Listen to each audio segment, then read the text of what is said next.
মেচিনসমূহ প্ৰায় 10 বছৰ মানৰ পৰা লাহে লাহে বেয়া হৈ গৈছে। পৰ্যাপ্ত পৰিমাণৰ ৰ মেটেৰিয়েল মালবাৰী কোকোনটো পোৱাটো কমি যোৱাৰ বাবে মুগা পোহাত তেখেতলোকৰ আগ্ৰহ কমিছে, আগৰ দৰে নহয়। এইটো আচলতে আধুনিকতাৰ বাবে বুলি ভাবো, আৰু জলবায়ুটোতো আছেই।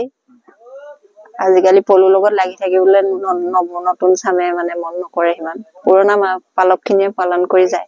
সন্মুখীন হৈছো আমি। আমাৰ মাত্ৰ 2টা বেচিনতহে কাম হয়।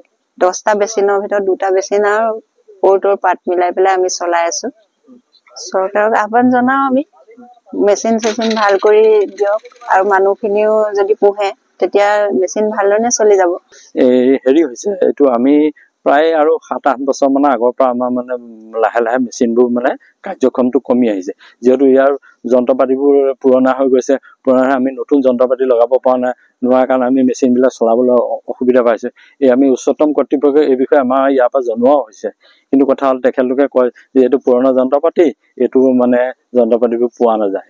তেনেকৈ কোৱাৰ কাৰণে আমি এতিয়া যোৰাটা বুলি মাৰি চলাই থকা লেখীয়া হৈছে। মানে এতিয়া আমাৰ টুইষ্টিং পাৰ্টটোতো বেয়াই হৈ থাকিলে, তাৰপিছত এতিয়া আমাৰ ৰিঙৰ যিখিনি পাৰ্টছ লাগে আমি সেইখিনি নোৱাৰাৰ কাৰণে ধৰি লওক ইটোৰ পৰা সিটো মিলাই আমি ধৰি লোকেলি কিছুমান বস্তু বনাই পেলাই আনিও আমি তেনেকে চলাই থাকিবলগীয়া অসুবিধা হৈছে। আমি চলাবলৈ হিচাপৰ যদি পাৰ্ট যন্ত্ৰ পাতিটো লগাব নোৱাৰো তেতিয়া চলোৱাত আমাৰ অসুবিধা হয়। ইয়াৰ এতিয়া বেল এডাল পাবলৈ নাই, সৰু বেল লাগে, এই বেলডাল পাবলৈ নাই। বেলডাল এতিয়া আমি কাপোৰে লগাই দিলেতো নহব, তেনেকুৱা হয়। মানে বেলকেইডাল যদি ভাল নহয় আমি চলাবাত অসুবিধা পৰো। আমি কৰ্তৃপক্ষক এই বিষয়ে জনোৱা হৈছিলে, তেখেতলোকে কয় যে এইটো পুৰণা যন্ত্ৰ পাতি, এইটো হেৰিখিনি পোৱা নাযায় বুলিয়ে কৈ মানে তেনেকেই ৰখি থকা হৈ গৈছে।